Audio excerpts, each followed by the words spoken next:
Self-doubt, when it's healthy, motivates us to prepare more. It motivates us to research before the meeting. It motivates us to have more intensity towards our conversation or making sure that we raise our hand. Healthy self-doubt is something experienced by every high performer and high achiever that I know. It's unhealthy self-doubt or unhealthy imposter thoughts, the kind that paralyze us from speaking up or freeze us from doing the thing that we want to do. Those are the ones that we need to address. But healthy self-doubt, healthy awkwardness, these are all good things. Welcome to Leadership, the podcast where leadership meets real-world insights. In each episode, you can eavesdrop on exclusive conversations with top thought leaders, best-selling authors, and experts in leadership, communication, relationships, culture, and everything else that shapes your effectiveness in the workplace and in your personal life. Leadership is here for you. Now, here's our host, himself a seasoned coach and best-selling author, Dr. Roger Dean Duncan. Hello, everyone. Welcome to the Leadership Podcast. I've really been looking forward to this episode. My guest is Henna Pryor. She's a highly sought-after workplace performance expert, keynote speaker, and executive coach who's known for helping ambitious professionals boost their effectiveness by embracing the discomfort that often accompanies growth. Henna is author of the wonderfully readable book, Good Awkward. Its subtitle is How to Embrace the Embarrassing and Celebrate the Cringe to Become the Bravest You. Henna flips the script on awkwardness and shows how those uncomfortable, cringe-worthy moments can actually be powerful catalysts for personal and professional success. Her work has been featured in Forbes, The Washington Post, Fast Company, and other leading media outlets. She brings a dynamic mix of neuroscience, humor, and actionable strategies to every conversation. And she's here to share how we can all reframe awkwardness as a strength, not a setback. Henna Pryor, welcome to Leadership. Thank you for having me. And from now on, I'm going to tell people my book is wonderfully readable, per Roger. I love that. If they read it, they'll discover for themselves. I love that. Now, Henna, you cite a study that you led showing that 30% of employees would rather scrub a toilet than ask for help. What in the world is going on? Yeah, the through line of this study, what we wanted to explore was a term that I use called social muscle atrophy, which is, we believe that strengths of all kinds can be strengthened and made stronger through practice, through repetition. And our social skills are no different than our mental skills and our physical skills. So this began with the pandemic. This began decades before the pandemic, but it accelerated during the pandemic. Technology has played a part in this, but we have seen our social skills on a decline. The strength of them is on a decline. And so what that horrible but not surprising statistic tells us is that there's a real issue here that we need to solve for, and that has to do with our awkward tolerance, the way that we address social skills in the workplace and in our personal lives, and frankly, having an action plan for what we do about that. We cannot afford for these very human skills to atrophy and fall into neglect. We see that all around us, I think. Yeah, I think you see it across generations. I feel it's very easy. I'm a 40-something mother of 2 teenage children. And so it's very easy for folks to say, the new generation, they're always on their phones. They don't talk to each other. Well, I hate to break it to you. I see this across generations. I see people finding a lot of comfort in their aloneness. People are not necessarily all lonely. If they were lonely, their brains would encourage them to do something about it. In fact, what we're seeing is people who are very comfortable in their aloneness. And what it's creating is this lack of practice, this lack of meaningful interaction with people in social settings, which make difficult conversations, negotiations, or even the unplanned awkward moment that much more unbearable to tolerate. And it's becoming a real issue. Absolutely. Now, your research also uncovers what you call false self-sufficiency, where I think you said 43% of executives feel they must handle everything alone. What's the cause of that, and what's the impact of it?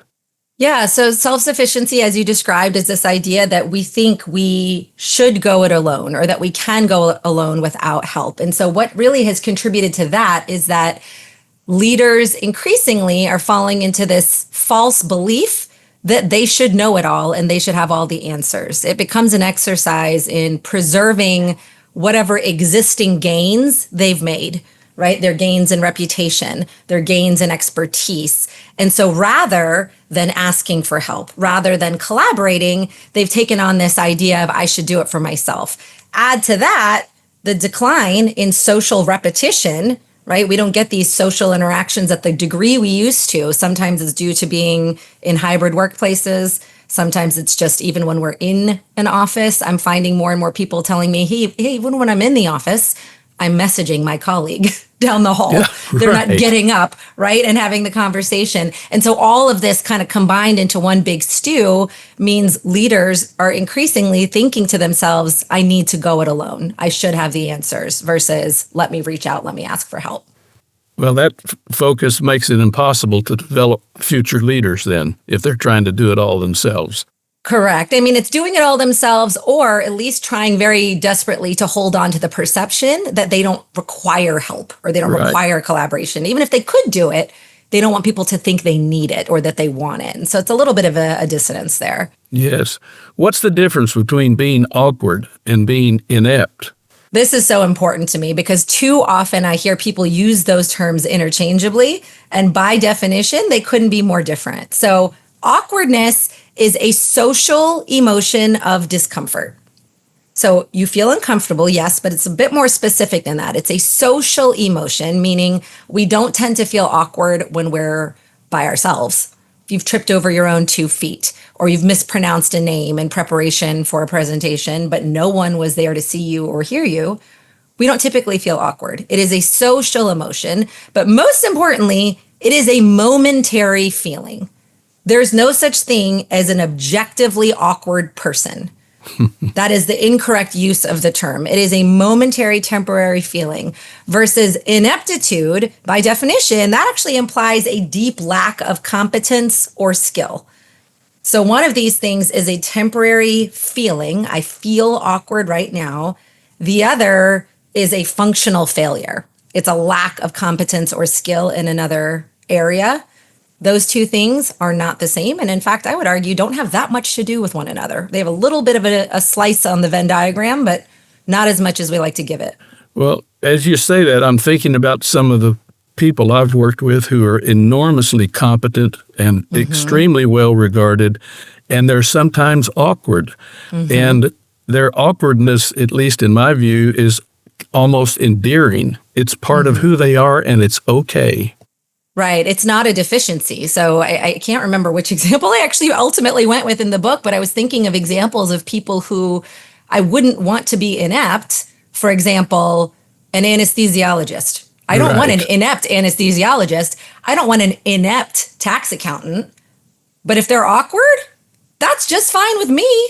That makes no difference to me. And so, this is just something, again, it behooves us to untangle that these two are very different characterizations of a person, whether we're talking about someone else or ourselves. Right. Now, you say awkwardness is an invitation to vulnerability. Can you elaborate on that? And what's the big deal about vulnerability these days? Yes. So I do not need to be the queen of vulnerability because that spot has been taken by our lovely Brene Brown. She does a beautiful job explaining vulnerability. So when I say it's an invitation, here's what I mean by that. I think of awkwardness as a stepping stone to vulnerability. They do share 3 traits, but there's one key difference. So the 3 traits that they share is that they typically, these emotions or these qualities exist in uncertainty. They also exist when we are in risk. Either we've taken a risk or we find ourselves in a risk-taking moment. And lastly, and this is where they're slightly different, is there's a degree of emotional exposure. Meaning, again, that social emotion of discomfort. People are seeing something from us. The difference here is that vulnerability is much higher on the degree of emotional exposure. We're generally being a bit more, I'm really having a tough time with this. This is really eating at me. I'm struggling. I think of awkwardness as almost the pregame to vulnerability. It's that lower stakes discomfort? Oh, I don't know the answer to that. Or yikes, I made a little mistake there. It's that lower stakes discomfort that teaches us how to tolerate that exposure before we can lean into true vulnerability. What I hate to see is leaders who step into what I call faux vulnerability, meaning they heard a podcast with Brene Brown or they heard someone say, hey, this is important. And so then they throw on this air of, oh, team, I know these layoffs are really challenging. I'm having as hard a time as anyone, while this leader collects their full bonus. They go to bed with no, Right. that doesn't feel good to anyone. And so let's learn to tolerate the lower stakes discomfort before we jump into vulnerability if we're not there yet. Makes a world of sense. Now, earlier in your career, you were a headhunter, an executive recruiter. You helped candidates find their dream jobs with their dream companies. As those folks describe their career experiences, what recurring themes did you notice? At every transition point or inflection point of one's career, any confidence they had gained in their previous life seemed to all fall apart to give way to those feelings of awkwardness again. Because anything that they thought they had mastered, thought they had done, essentially a career transition, a new job, a new role, a new department, it kind of put people back into that, metaphorical walking toddler again. They're like, uh-oh. Right. I'm not quite as steady on my feet right now. I don't have all the answers all of a sudden. So at every inflection point and transition point, that feeling tends to come back. And what always kind of caught me by surprise is how much it caught them by surprise. How even the highest performers are like, God, why do I feel like that? This pit in my stomach must mean I shouldn't take the job. This pit in my stomach must mean that I'm making a bad decision. When in fact, it's that very social pit in our stomach, that emotion, that actually is usually a signal that says, hey, we're doing something. We're stepping into the unknown. We're stepping into that uncertainty, emotional exposure. We're taking a risk, but it's not a feeling we need to get rid of. And so that discovery was a really important one for a lot of people who are trying to move to that next transition or inflection point in their career. Well, your work as a headhunter was actually your research. 14 years of it, and I didn't even know it at the time. Right. 100% it was. You were clearly paying attention. Yeah, it was something I didn't recognize with those words when it was happening, but in retrospect, that was my whole 14-year career, is helping people get out of their own, I call them mindset monkey wrenches, these mental hurdles. They would stop themselves before they would start, and that was a huge part of the job. Now, you talk about the cost of avoiding awkwardness, and you say that sometimes in our quest to be seen as credible and professional and sophisticated, we forget the value of our humanity. Expand on that a little bit, if you would. Today, more than ever, humans are fatigued of the overly polished, blurred, perfected versions of other people, especially now in the age of AI. I mean, this began, how many decades ago when Instagram told me I had a tiny nose and zero pores and, all these things where we were blurring ourselves to oblivion. Today, it's becoming the case in everyone's writing is sounding the same because they're using ChatGPT for everything. Everybody has zero spelling errors whatsoever, ever. The cost of this is that when we overly polish our image, it actually has an adverse effect. We lose the very thing that makes us relatable and trustworthy. So this began, a decade or two ago when social media started to have filters. Instagram would polish out every pore on my nose. It would say that my nose was half the size. We could create these versions of ourselves. Today, we're seeing it with people using AI for their writing. Everything is starting to look more and more cookie cutter.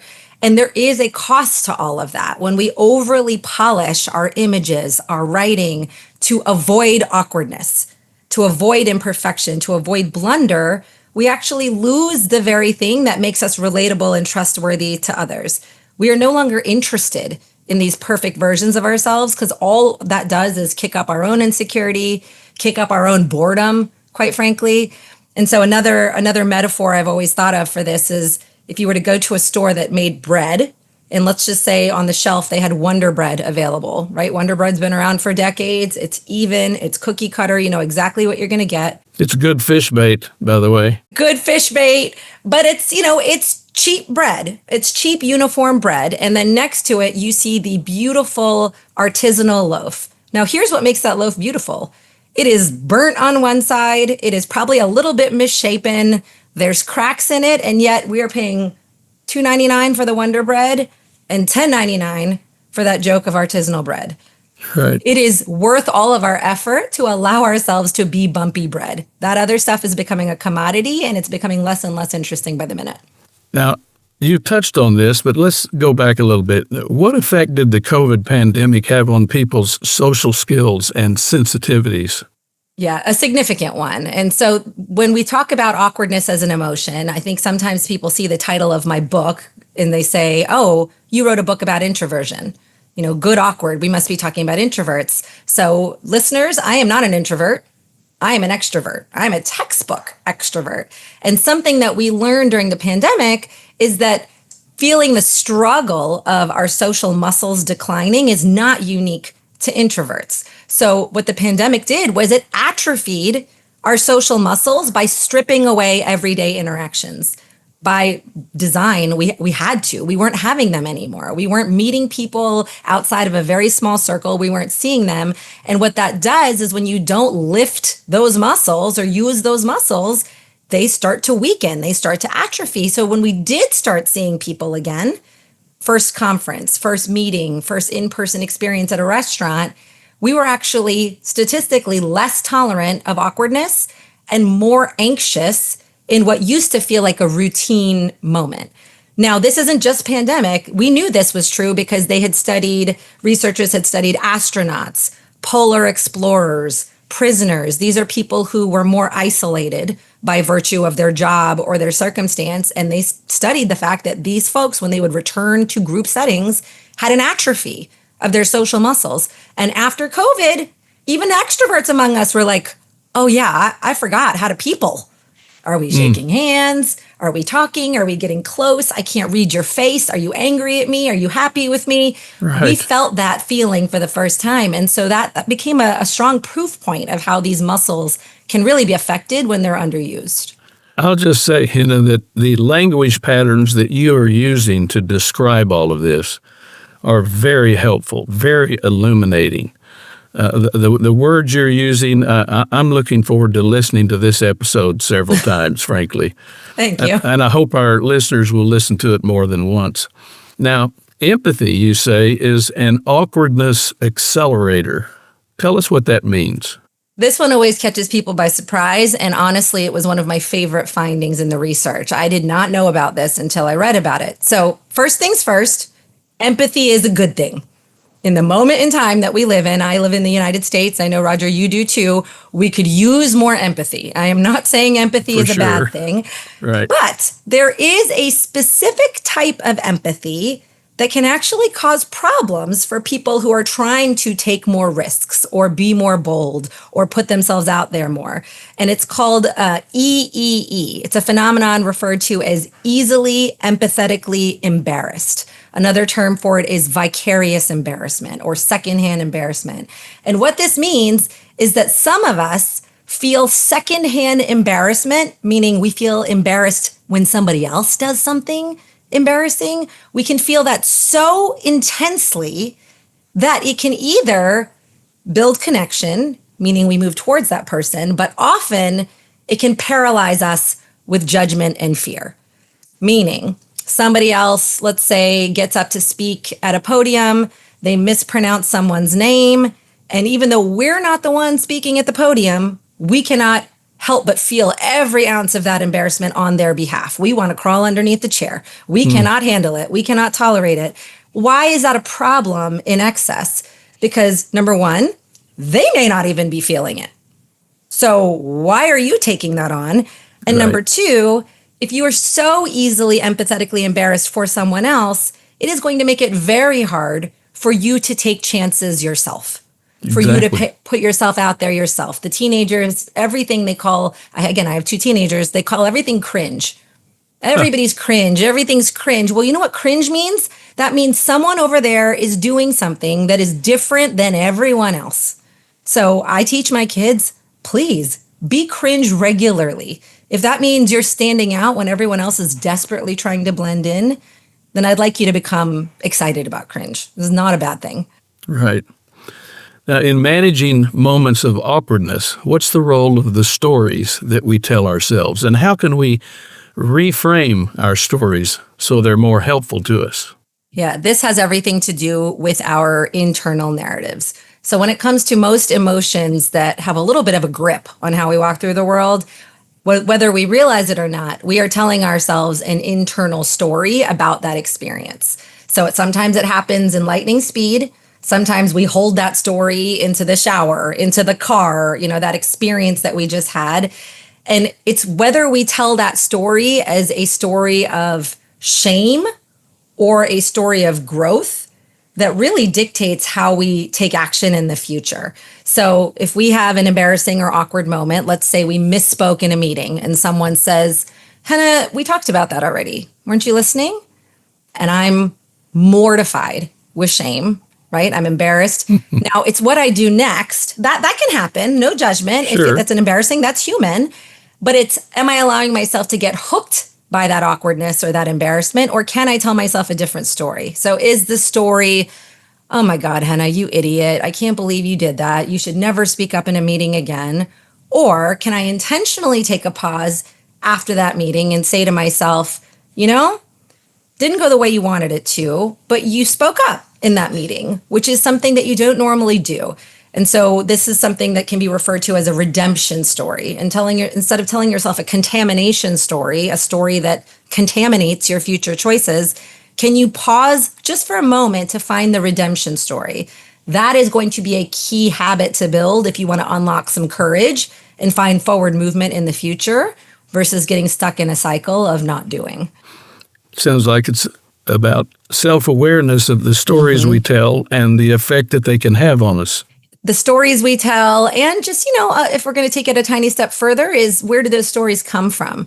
I grew up in a culture, I'm South Asian, I'm Pakistani. I grew up in a culture of what will people think? That was deeply ingrained to me in my conditioning. And so recognizing both my response in the moment and also where do those stories come from? Well, Roger, my stories came from the two people who love me the most. It came from my parents. And so I had to undo some of those old stories and intentionally choose new ones. Your change initiative has the budget. The strategy looks solid, and everyone's nodding along in the meetings. But for some reason, it's going nowhere. Dr. Roger Dean Duncan knows why. After 40 years in the trenches with top business leaders, he knows that change fails when organizations lack the right foundations: trust, accountability, and real communication. Dr. Duncan's free 10-minute assessment shows you exactly where your organization stands. Answer a few straightforward questions that reveal your true change readiness level. Don't waste months discovering the hard way. Get your free assessment today at leadershop.net/change. Again, that's leadershop.net/change. In what ways does performing to meet what we imagine to be other people's expectations affect our performance and psychological well-being? This is a phenomenon that is referred to by social scientists as catering. So when we cater to meet others' expectations, in other words, when we conform to imagined expectations, this is how this person wants me to act. This is how they want me to be. This is how they want me to show up. Then the more as a result, we shrink from our authentic selves. We're essentially wearing a mask of a version of ourselves that we think other people want to see. And ultimately, the cost of that is it erodes our confidence because it takes a lot of energy to wear a mask around all day. It takes a lot of energy to be someone we're not. And ultimately, that version blocks the risk-taking that growth demands. If we're constantly trying to meet somebody else's expectations, then we're staying in a very narrow path of what success looks like. And that gives us pretty much no freedom to try something that might be within our value system or try something that excites us. So it's just a dangerous territory to stay in for too long. First impressions matter. I'm not saying your authentic self might wear a hoodie. I'm not saying wear a hoodie to your job interview. First impressions matter, but there is a long-term effect to wearing that performative mask. It's exhausting, it erodes our confidence, and it actually prevents us from taking risks long term. Wearing that mask sounds very exhausting, actually. Yes, it is. And, I think all of us can relate to a degree to that feeling. If you've ever started a new job or been in a new room, generally at the beginning of those experiences, we tend to have a bit of a mask on. We don't know if our full self is safe there. And again, we're not saying that that's bad to do for a minimal amount of time at the beginning. You do need to make a good first impression. You do need to feel for psychological safety. But there are some people who feel like that mask has to always be on. Right. That is exhausting. That is no way to live. Yeah. Imposter syndrome is a popular subject these days, not because it's a new phenomenon, but because it's a handy term for describing a human feeling that's been around for ages. When someone is genuinely trying to get comfortable with life's inevitable moments of awkwardness, what effect might occasional feelings of imposter syndrome have on them? Sure. First things first, I hate the term imposter syndrome. Yeah. I do not like things that are referred to as a syndrome. That makes it sound like a disease with which we are afflicted and that we have to somehow solve for this disease. And, as a woman and a woman of color, I have to say that term is often unfairly pathologized for women. It was actually originally invented for women. It was only a few decades ago that they started using that term for men. And so I like to think of it as imposter thoughts. They are fleeting thoughts that come and go, similar to how awkwardness is a temporary feeling that comes and goes. But imposter thoughts essentially magnify awkwardness into this feeling of perceived incompetence, right? When we are having imposter thoughts, we are having self-doubt. We are having, I don't belong. I don't know what I'm doing. And so those moments of social discomfort, other people can see that I don't quite feel like I know what I'm doing. We in our minds can often twist that into this perceived incompetence, and it makes us misread growth moments as proof that we don't belong. We create this confirmation bias in our minds of, I'm having these thoughts. I must not belong in this room. I must not know what I'm doing. So one of the first things I speak on and coach people on is imposter thoughts typically are just healthy feelings of self-doubt. Self-doubt is not something to be eliminated, the same way awkwardness is not something to be eliminated. Self-doubt, when it's healthy, motivates us to prepare more. It motivates us to research before the meeting. It motivates us to have more, intensity towards our conversation or making sure that we raise our hand. Healthy self-doubt is something experienced by every high performer and high achiever that I know. It's unhealthy self-doubt or unhealthy imposter thoughts, the kind that paralyze us from speaking up or freeze us from doing the thing that we want to do. Those are the ones that we need to address. But healthy self-doubt, healthy awkwardness, these are all good things. If you're having the occasional imposter thought because you're doing something, excuse my language, worth a damn, then guess what? Keep them. Become friendly with them, but I'm not going to tell you to get rid of them because you shouldn't. And when you walk into a room and you have those feelings, it's perfectly possible that everybody else in the room has the same feeling about themselves. And if you ask, they will almost without a doubt tell you that they do. The most confident people you know Henna, you feel that way too. It's okay. This was one of the best findings in the research is that the most confident people you've ever met, they feel awkward as often as you do and sometimes as intensely as you do. What they have figured out, though, is their comeback rate. Yes. They don't let it linger. They don't get hooked by it. They come back very quickly, and they come back so quickly that often we look at that person and go, wow, they're so confident. Oh, they felt it, and they might have felt it in a sharp spike, but they just came back from it very quickly. That's our opportunity. You talk about the approval paradox. What exactly is that, and how is it helpful to be aware of it? Yeah, I love this truth, which is we all crave belonging and we want other people to like us, but we also generally admire people who seem unaffected by that craving. How is that we have that standard for ourselves and yet are in admiration of the people who are entirely unaffected by it? So trying too hard to fit in actually pushes people away. Trying too hard to be liked actually pushes people away. So these are these kind of two things that constantly live in tension. We're social creatures, us human beings. It's natural to want to be liked, but there's also this other part of us that admires those who don't. So there's something to be said about just relaxing a little bit into, yes, it's okay to want to be liked. Yes, it's okay to want to fit in. But by over indexing on that effort, you actually are having a reverse effect and are pushing people away. Interesting.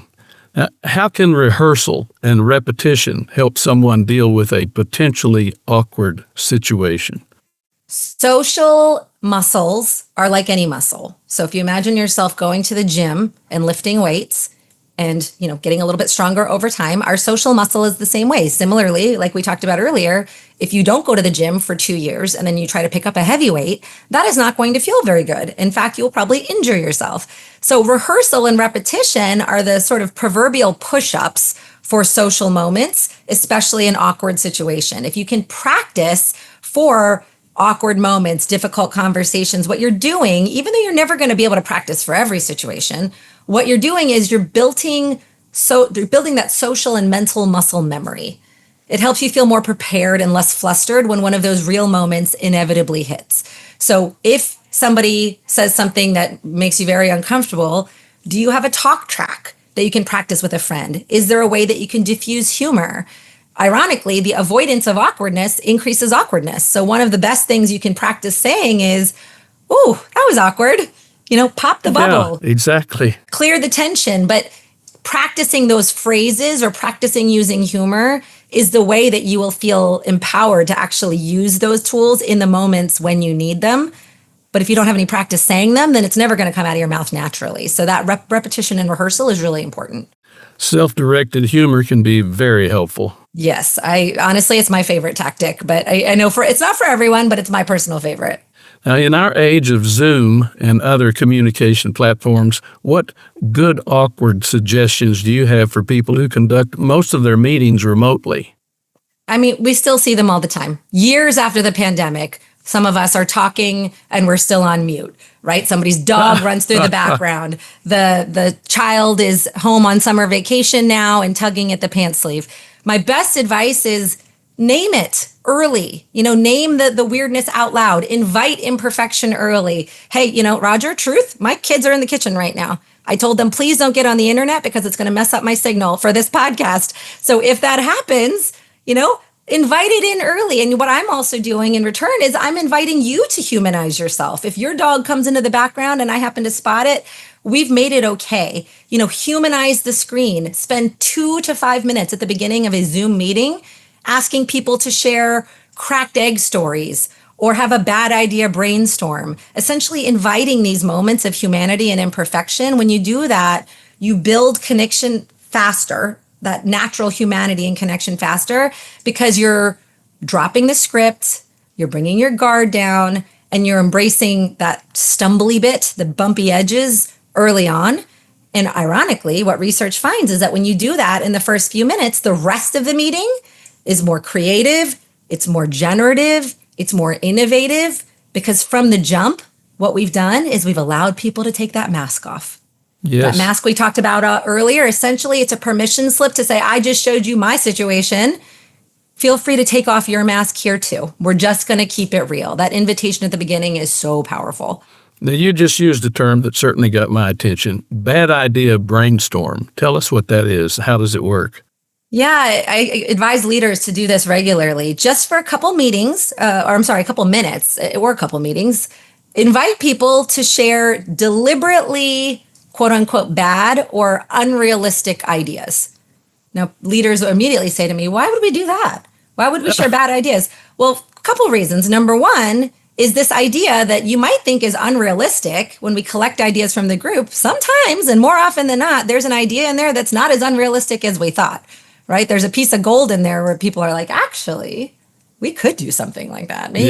Yeah. And if you're only talking about realistic ideas, well, that's where the rest of your competition is playing too. So that's number one. Number two is, again, when you invite bad ideas, when you invite unrealistic ideas, it lowers the stakes, it builds that psychological safety, and it actually mentally rewires people to value contribution over perfection and polish. Meaning you're going to spark more of that creativity. You're going to spark less self-editing from the start because, again, people's guards have come down. So if you want the rest of the meeting to be full of innovation, creativity, brainstorming, ideation, these are the types of things that you want to prime. So in mental psychology, they call it social priming. We're priming the group for how we want them to behave for the rest of the meeting. And so something like this really does a good job helping people remove that mask and that self-edit tendency that we all tend to have. Henna, you recommend infusing good awkward into teams with an improv mentality. Give us a couple of examples of what that looks like. Yeah, I love the tension of an improv mentality. So an improv mentality means a few things, but one of the core principles of improv is yes and. Meaning when a moment occurs, when a situation is in front of us, we do not run away from it. We do not shut it down. The core rule is yes and, which is acceptance. And then what are we going to do next? So again, inevitably, we are going to have awkward moments at work. Some of them may be planned, meaning, oh, I raised my hand. I took a bold chance. Some of them are unplanned, where someone says something in a meeting and we're all kind of looking at each other like, oof. Oh dear, Yeah. okay, right? Yeah. But these moments are going to happen. They exist in uncertainty. Unless we have a crystal ball, they're not going anywhere. So when teams can adopt this yes and mindset, what that essentially means is they're learning to take every situation as it comes. We're not going to get rid of the awkward situation. It happened. It may have landed with a thud, but it happened. We are going to accept it. We're going to riff off of each other. We're going to say, okay, well, that happened. Now, what are we going to do next? Are we going to laugh about it? Are we going to name it? Are we going to address it? And also just looking at this idea that awkward missteps or an embarrassing moment, they are a launch pad for the next part of the conversation or for better collaboration.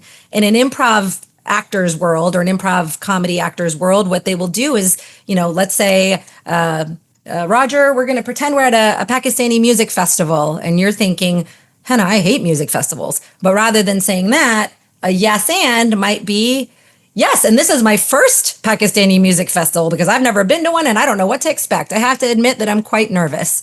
So rather than shutting down, we're trying to find a way to pick up the ball and roll with the punches. This is wonderful training for life's inevitable awkward moments, unexpected blunders, mistakes. This is the way that we learn to deal with them with more kind of finesse and not so much of that stress case of when it happens. I'm kind of imagining the improv mentality at an early meeting with Steve Jobs when he told somebody, what do you think about a phone where we could actually listen to music and maybe look at videos? Right. Now, in that time, that must have sounded really crazy. Yes. Steve Jobs was actually one of the most prolific, I don't know if he called it this. I think he had a different name for it, but he was one of the most prolific believers in bad idea brainstorms. Yes. Just throw out crazy stuff, everyone. I don't care if it's doable. I don't care if it's expensive. Go. Google dedicates a percentage of their team's time for this, for bad ideas, for unrealistic ideas. Not just time. Google actually reserves part of their team's budget for crazy ideas and crazy projects.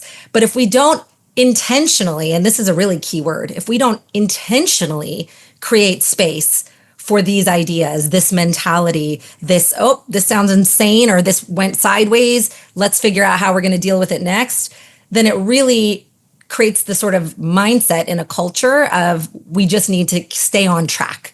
On track never helped anybody grow. On track never helped anybody come up with their next innovative idea. On track will keep business flowing to some extent, but I think you and I both know as well as anyone that the world is changing far too fast to stay on track. On track is a death wish. So if you want your people to be more innovative, we have to be willing to embrace and encourage that mentality. Well, I can see how everything you've talked about, if it were made part of an organization's culture, very deliberate, very intentional, great things will happen. There's no doubt. Yeah. Now, Henna, what question do you wish I had asked but didn't, and how would you respond?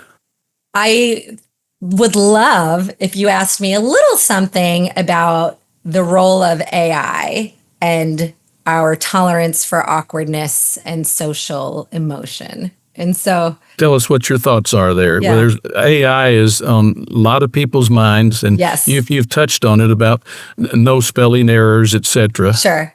Yes. So I have a very strong take on this. So I have the good fortune of speaking on this next week at a conference, but I think that there's a very sharp AI human edge that all of us are going to walk on. So here's what I am just going to start with. AI is not going anywhere. It's not going anywhere. But we do have a tremendous opportunity to figure out responsible ways to use it in order to keep our humanity. So we mentioned that empathy can be an awkwardness accelerator. Now, here's a sort of interesting flip side when it comes to technology. I think AI can absolutely become a distraction, right? People, rather than connecting with each other, are using it as companions. They're using it as therapists. They're using it to write an email rather than thinking, about it from the heart. Those are use cases that I think absolutely take away from human connection and relatability and authenticity. That said, I believe strongly that AI can actually be a huge accelerant to these things for folks who would like to improve their relationships with certain people. So this week I was in California with LinkedIn, and the two areas we're exploring is AI and interpersonal skills and AI and influence. And so there are some really interesting questions that you can ask AI to actually accelerate your connection with someone. So just one tactical example for you. Let's say you are trying to pitch an idea to an investor group or pitch an idea to your team and you're trying to get their buy-in. So you can go into AI, you can write out the details of your idea, and then you can prompt it with something like this. Now, please make suggestions for how you would edit this pitch or change this pitch for these three groups. A group that is highly financially motivated, a group that is highly emotional and trusts their gut instinct, and a group that is easily distracted. And then see what it comes up with. Again, when we're using it that way, what we're doing is not removing our connection. We're actually accelerating a path to better understanding. It's a way to engineer some perspective and some empathy, because typically otherwise we're just coming from our own perspective. If I'm financially motivated, I can't help but making my ideas financially motivated. It's my default wiring. So we can use AI in ways to really help us access a wider perspective set that I think is a really exciting opportunity for connection if used responsibly and if used wisely. And that is really key. I've used it in exactly the way you just described, and it's been very helpful. And by the way, I noticed that when you were talking about asking an AI app, I use ChatGPT typically. You use the word please as though you're talking to a human. I do. I do it to my Alexa too, and my Siri. I do the same thing, and it's just like, well, help me out. Thank you very much.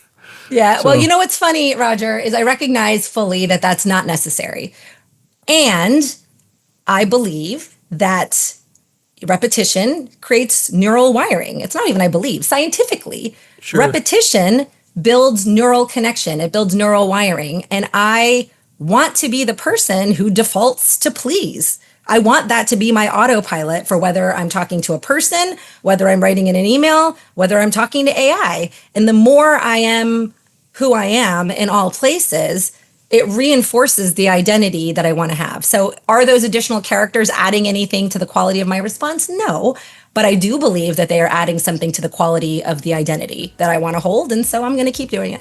Well, thank you so much, Henna. You are delightful to talk with. And let me tell you, the next time I feel awkward, I'm going to think about you, I'm going to smile, and I'm just going to embrace the cringe of my awkwardness. There's no greater compliment. It's going to be okay. To learn more about Henna and her work, go to prioritygroup.com. That's priority, PRYORITY group.com. And to grab a free copy of my book, Change Friendly Leadership, go to changefriendly.com. That's changefriendly.com. In other episodes of Leadership, I share my exclusive conversations with top thought leaders who offer smart tips to boost your effectiveness in both your professional and personal life. My guests include superstars like Stephen M.R. Covey, Liz Wiseman, Doug Conant, Heather Younger, Marshall Goldsmith, Amy Edmondson, Bill George, Jessica Chin, Guy Kawasaki, Dana Perino, David Ulrich, and many others who have insightful things to say that you can put to good use immediately. Be sure to subscribe to our podcast so you can stay informed on what's coming your way. You can also listen to past episodes. Trust me, folks, you don't want to miss any of our guests. Thanks again for joining us. Until next time, stay safe, be happy, and spread good cheer wherever you go. For Leadership, I'm Roger Dean Duncan.